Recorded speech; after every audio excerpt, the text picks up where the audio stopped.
The Breeders' Cup is in the rearview mirror, and 2024 is almost also in the rearview mirror, but we still have a couple months to go, and so we're back here talking thoroughbred horse racing on Prime, actually on Horsepower PSN, affiliated with the Prime Sports Network YouTube channel. I'm host Greg DePalma. Jon Hardoon, of course, joining me as always from the Ragas and Sheets. How's it going, John? Good. How are you? Good. How'd you enjoy last week? It was all right. I mean, I did all right. I needed Motorius, that horse. I don't know. Did we give him out on this show? The 2-horse on the turf. He was 14-1. He just missed by a head to some 30-1 shot that I didn't use. So that's the story. What it race was was the that? sprint. The sprint on the turf. Oh, okay. No, we did the. We did this. Oh, we just did the sprint. So didn't I give out was this? Oh, the regular sprint on the dirt. Regular sprint. Yeah. Oh, it stunk. So last week, let's see here. So last week, on this show we had the classic. Well, we had two shows, but on the main show, of course, for Saturday we had the classic and the sprint. So the classic, we sure did make sure that if Sierra Leone was going to get the win finally, that we were going to make sure that we were in some way going to take advantage, even though the odds dropped in half. Yeah, but that exacta was $60. There was no, and the try, which was ice cold, was like $130 for $1. So that was nice. Absolutely. I would think we gave that out to people. Well, you did, because you had 9, 1, 11, 14. Exactly. So you had the trifecta, and of course I had the 9 with the 11 as well. So yeah, I was actually surprised. I was looking at, wow, really? Got $60 out of that. That's nice. So yeah, I was very happy. And of course you got to feel happy for Sierra Leone, the horse. I'm sure the owners feel more happy, but the horse, I'm sure, feels kind of good to look around both sides and, hey, I don't see anybody. Anyway, so it was the perfect trip. And that's unfortunately what was missing from Sierra Leone during this stretch, was you just didn't have the perfect trip until Saturday. Well, maybe they went fast. Maybe he really didn't like Saratoga. Who knows? Maybe we were right. Well, they were going blazing fast, though. Yeah, so. it set up well for him. They went 20. They were flying. Take nothing away from Fierceness. He ran very well in defeat. Yeah. If they didn't have that blazing speed there, Fierceness probably still wins. But that would have been nice to see. Coulda, woulda, and shoulda, but they didn't. Yeah. So. Also in the sprint. Once again, same thing, John. You had the trifecta. You had 3 out of the 4 there. Even though your one horse did not come through, it was the 6, 8, 10 that did. I didn't have no way. I don't think I had the 8 anywhere. Did I? Yeah. No. Yes, you did. I did. Yeah. You had the 8 with the 6 and the 10. Matter of fact, this is a good way to kind of segue over to our viewers. Jeff Hockman, 2069, made this prediction. He said, straight no chaser, benefits from the short stretch run at Del Mar. Take it to the bank.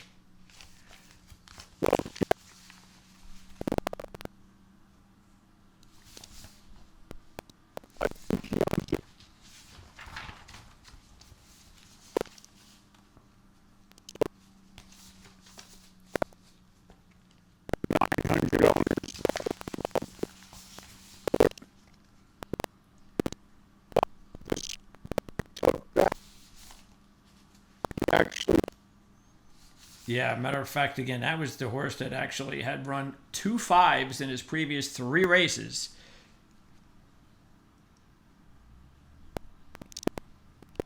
Yep.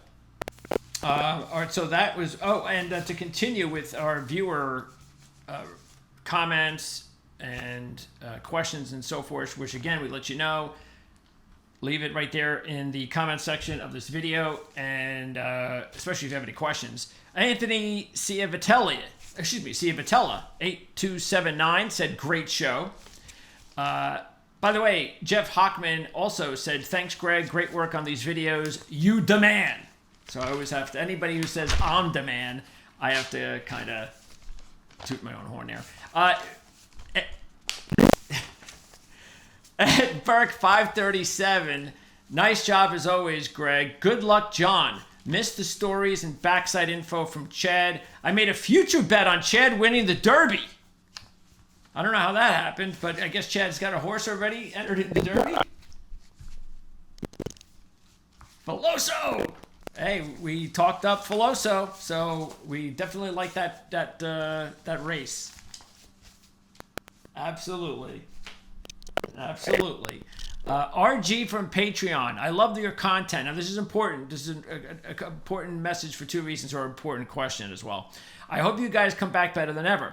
A bit of free advice. On the streaming content, put up an image of the sheets for each horse as you guys are discussing to help us understand what you and Jon Hardoon are looking at when tossing or picking a horse. Let me know how and when to move this subscription. So there's two things there. First, and I did respond to RG to let him know, because we've had this before. A couple of things here is obviously we're not going to be able to show you the sheets that we're talking about because that costs money.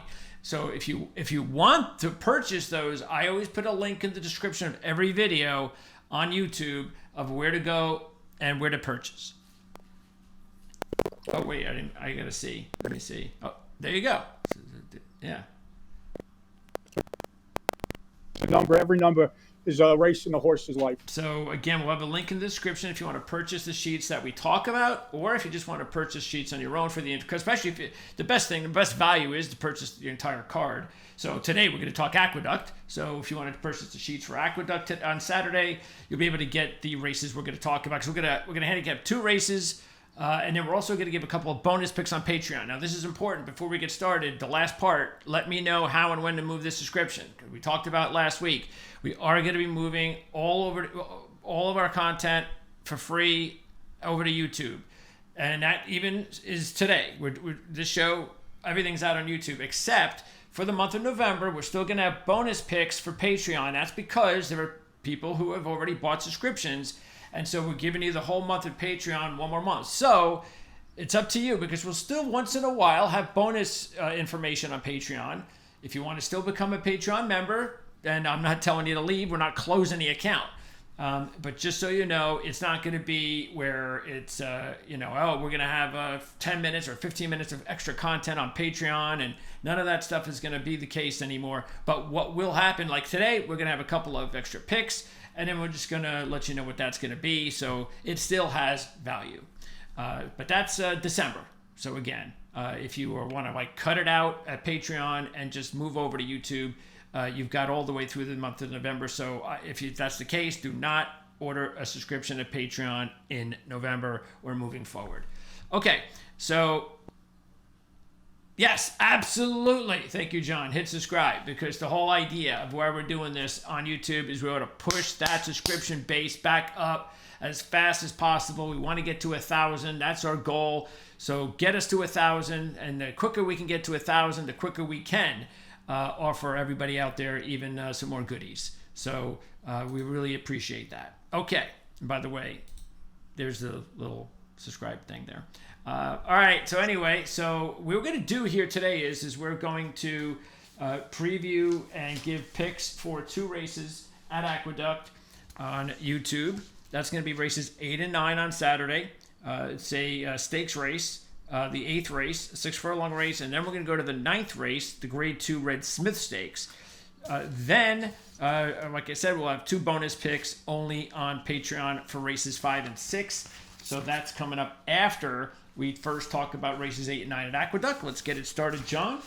And let's get some less paperwork here. Let's move that over there. So this race 8, John, this is a 6 furlong outer turf race. Matter of fact, all these, is this like Turf Day or something? I don't know, but you picked four turf races to do, so yeah. Well done. You better hope it doesn't rain. Yeah, that's a fact. So that was why I used the turf video in the beginning. Anyway, this is a $150,000 race, the Aqueduct Turf Sprint Championship Stakes. And this is going to be for 3-year-olds and up. And the morning line favorite of the race is the 9, and that is Senbei. Senbei is a 5-2 shot. He's coming off 2 8s in his last 3. Matter of fact, he has 2 8s and a 9 out of 4 races this year so far, John. So Senbei looks like a pretty strong horse, and a horse that in this field you're going to have to play. Yeah, listen, he's 2 for 2 at Aqueduct. He's 2 for 2 at the distance. You're going to have 10 horses entered. 2 horses are on the AEs, the 11 and 12, so they're probably going to scratch.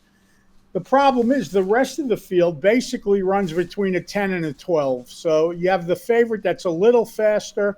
Usually in that case, I would try to beat the favorite. But the problem is that if I try to play against him, I'm not sure who I would play because I can make a case for a lot of horses. So I'm kind of cheating. I'm leaning towards the favorite. Not that it's a smart betting wise, or even money management wise to be betting the favorite in this race, but I think he has a little bit of an edge. And for that reason, I was going to use him, but I was going to try to hook horses up underneath that would result in some sort of turning like a 2-to-1 shot into maybe a 10-to-1 shot or more. Okay. So that was my strategy behind the race. And we can go through the horses. We could give the picks, whatever you want to do. You let me know. Yeah, we'll go through them. And again, we'll give picks only for our Patreon races coming up a little bit later on. But here, let's break down. You've got the first 2 horses are 20-to-1 shots, Son of a Birch and Thin White Duke. They both do at least fit in that category, John. You talked about 10s and 8s, and actually mostly 10s. Son of a Birch actually has a 10-8-10 line over the last 3 races, so that horse definitely looks like a better option, especially since the horse is 2 years younger than the 2 who's 20-to-1. Yeah, I'm using the 1 as one of my exacta hookups for sure. If you get anywhere near 20-to-1, not only that, you're getting a rider switch today to Velasquez, which I think is an upgrade in this situation, and the 1 is a definite use. All right, now you've got the 326 Black. This is a horse that I like. I like the odds and also the fact that, just like we just mentioned, you got 10-12, 10-12, so pretty consistent there. Again, 8-to-1. I don't want to see the odds drop too much here because then it's just like all the other horses. But at 8-to-1, what's really good is, and you don't need the sheets for this, is that the horses won all 3 races at Aqueduct, all 4 races at this distance. Throw in the fact that, again, he's running 10s and 12s and you're getting 8-to-1. I just feel like this is a must play. Yeah, I was using this horse for sure also because of the 8-to-1, because of the fact that he's 3 for 3 at Aqueduct, 4 for 4 at the distance. Why not? Santana climbed the board last time and won on this horse. At 8-to-1, he also is going to be a use for me. The 4 is a long shot that just seems a little slow. We ran that 7 in July, but really it's that's pretty much it. Yeah, I don't like this horse. I think he's one of the few horses you could throw out with some confidence. Outlaw Kid is a 5-to-1 shot. This is the 5 horse. Does have all 3 in the money at Aqueduct with 2 wins. 50% wins at this distance, so that's nice. And unlike the horse we just talked about who ran a 7, at least Outlaw Kid ran 2 7s in the last 3 races on turf. Now, he's coming off a 13 the last time out, so that's a little bit disappointing. Plus, the odds are 5-to-1, but did you get Flavely and Pratt on board? What about Outlaw Kid? The reason I wasn't using him originally, I had him in, but I think he's going to be the second choice or close to it. So I don't think there's going to be much value. The fact that I'm using Senby, I'm going to have to try to use price horses underneath. Yeah, I agree. That's pretty much what I was thinking about as well. I like this, but I also agree. I think the Outlaw Kid might even be a shorter price than 5-to-1. Yeah, that's what I'm saying. I think he'll be the clear second choice in the race. The second choice right now is Alogon. The 8 horse is a 9-to-2 shot with Red Ortiz Jr. on board. Coming off a 9, 11 before that. Only has 1 bad race this year. That's the 16. Other than that, 9, 11, 12, 10. Same as the other horses that you mentioned, John. I don't see anything special about this horse, though, at 9-to-2. Well, what's special about him is he gets a major rider switch. Yeah. He's going to be ridden by Irad Ortiz on Saturday. In his last race, he was only beaten a length and a quarter or a length and a half by Senby. So Irad Ortiz may make up that length, So I ended up using. You see, I was between the 5 and 6 as my third horse underneath. So I'm going to go to whoever's longer between the 5 and 6. Makes sense. All right. The 7 is an 8-to-1 shot. Implementation. Safi Joseph trained horse coming back on turf for the first time since last September. Ran a 10. That was just a couple of months ago. That was a win.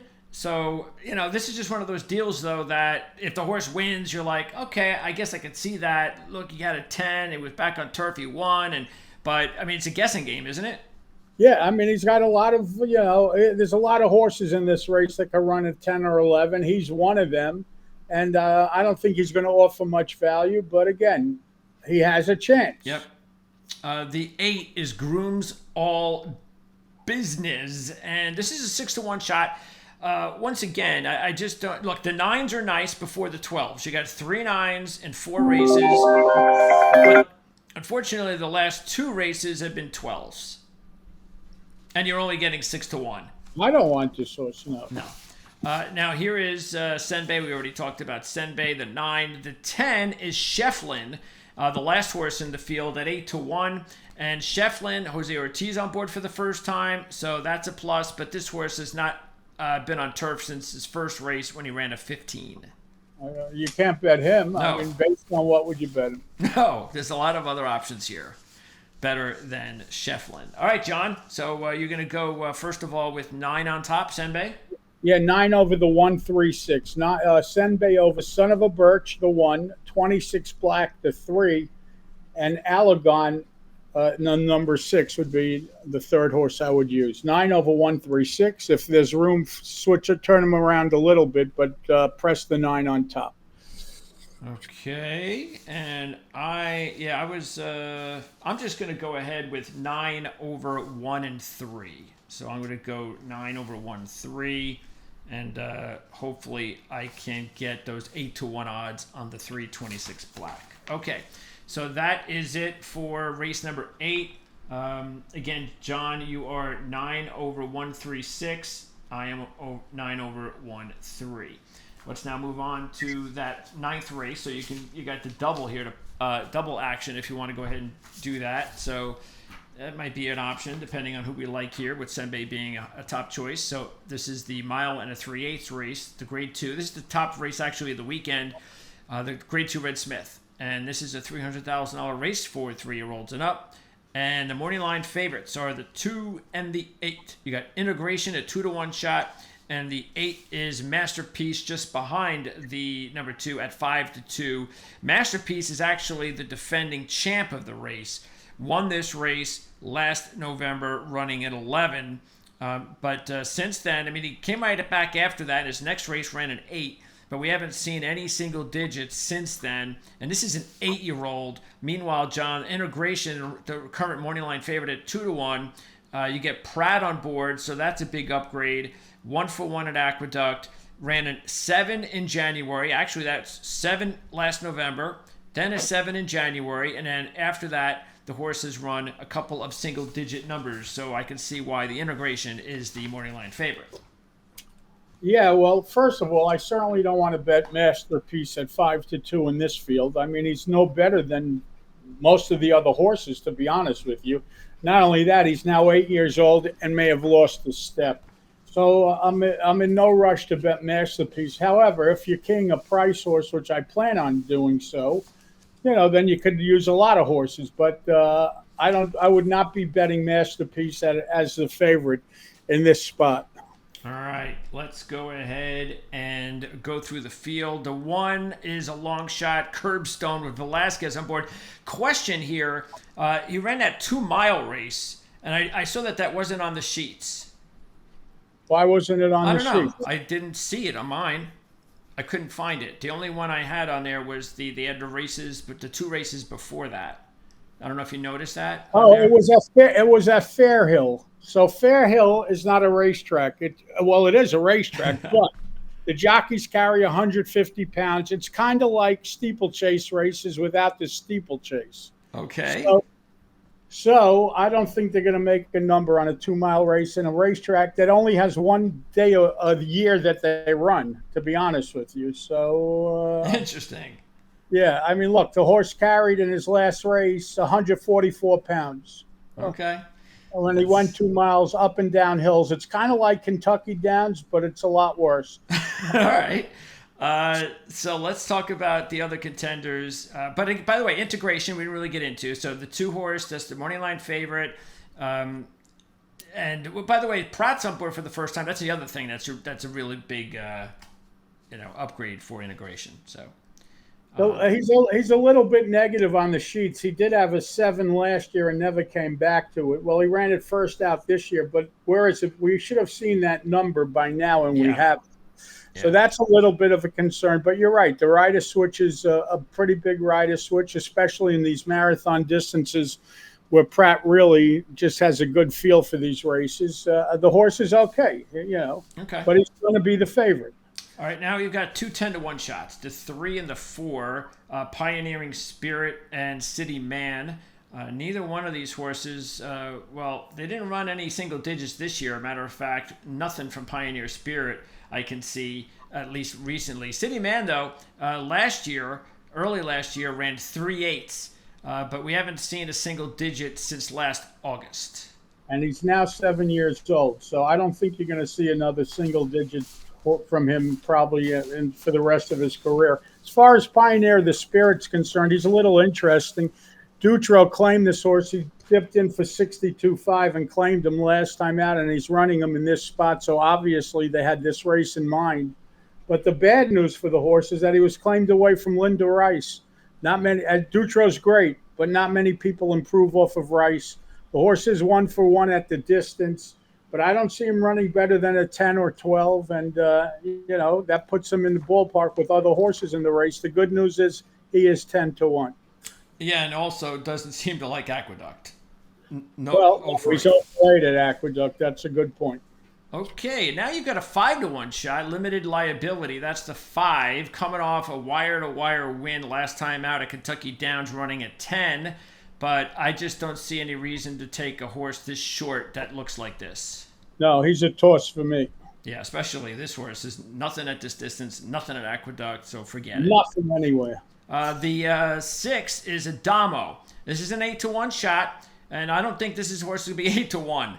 Not with Chad Brown and Ared Ortiz Jr. combining, and the fact that the horse run 2/8 in the last 4, but this is one of those situations, John, that's really interesting when you look at the sheets and you compare it to the results, because the results over the last 5 races have just been awful, but yet the horses run 2/8 in those races. Yeah, he ran an 8 2 starts back when he finished 7th with Pratt on him, so that's interesting. This horse was actually going to be my top selection. I'm not quite sure why. Maybe the 8s that he's run in 2 of his last 4 races has hypnotized me. Yeah. But he's a little negative because he did have a 7 last year and never came back to it. He seems to find trouble. He had trouble last time out, but every now and then off a layoff. Last year he popped the 7. This year, 2 starts back, he popped the 8. And first start this year off a layoff, he popped the 8 as well. The fact that he was 8-1 and I was getting Irad Ortiz and Chad Brown, it does happen. Sometimes they slip through the cracks, and I'm hoping this horse does. And at 8-1, I'm willing to play him. Yeah. I tell you what, if I was ever going to interview the gentleman who put the sheet number together in any particular form, I would pick these races in this scenario. I want to know how that worked, how the horse got a couple of 8s as bad as the horse had been running. So, well, they're called buried numbers. The race is obviously a lot faster than on the sheets than it looks on paper. That being said, even when he finished 7th, there must have been a lineup across the track because he only got beat a length, finishing 7th. So that means there was 6 horses in front of him that all had to be within the length that he got beat. So it must have been a lineup across it was the United Nations he ran in last time. He ran in graded stake races, the Monmouth. Yep.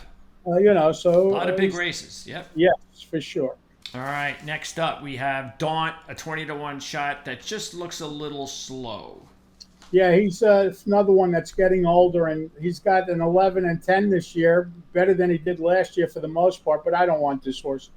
Masterpiece, as I mentioned, is the defending champ, and as we said, the horse is 8 years old. Even though the horse has won both starts at Aqueduct, including in this race last year, did run an 8 in January, but we haven't seen anything since the 8 except mostly 10s and 11s. Not only that, when he won this race last year, believe it or not, he won it with a slow number. He won it with an 11, and that was one of the worst numbers that he ran last year. Again, I think he's lost a step, and at a short price, I'd be willing to play against him. Yeah, see, this is another situation. You see the sheets, the number there is 11 for the win. The very next race, he finishes 12th with an 8. Yeah. Crazy. That's I just yeah. One of these days I have to you have to set me up with whoever puts these numbers together. I'd have tons of questions. All right. Okay. We could really educate the viewers too. That'd be great. All right. The last horse in the field to talk about is Rebel Red, and Rebel Red is an 8-1 shot. This is a horse that I think is absolutely a must play. You get Sherry DeVoe training. You get Jose Ortiz on board. You get 8-1. You get a horse coming off a 9. And it's been, it's about that month. So it's on that, you probably want an extra couple of weeks. But still, you're getting 8-1. Yeah, he's a must-use at the price. Listen, he went back on Lasix last time, so that doesn't thrill me when he ran the top. But he's a 4-year-old, where most of this field are older horses and may have seen their better day and maybe on the backside of their career. So the fact that he's 4 years old and he's healthy, he shows up, he runs his races, he doesn't take time off. For that reason, I am definitely using him. John, give us your picks. I'm going to fool around with Endamo, the 6. Exact is with the 2, the 3, and the 9. 6 over. Endamo over Integration, Pioneer Spirit, and Rebel Red. 6 with 2, 3, 9. All right. I'm going to play it safe, and I'm going to go. But I hear what you're saying, and I'm going to go 2 over 6 and 9. So pretty much on the same wavelength there. All right. So again, for everybody at YouTube, just keep in mind that this video you're seeing right now, and these picks and this analysis, you're getting them as quickly as we can post them. So there's no more having to wait an extra day or not get what you're looking for as far as the entire content of the show. We are going to have a couple of extra picks, though, that we're going to move over to Patreon now to talk about. But other than that, that will only be for the next month primarily on an every week basis. So, and if anybody has any questions, just like I believe it was RG mentioned when he sent me that question in Patreon, you can do the same thing here on YouTube. If you have any questions at all whatsoever, just let me know and I'll answer them for you. That would be great if you had them. All right, so anyway, so that'll wrap it up here. Don't forget, as John said, please subscribe here. We want to get to 1,000 subscribers, and the quicker we can get there, the better. John, appreciate your time as always here on YouTube. Thanks. Stay safe and be well, everybody.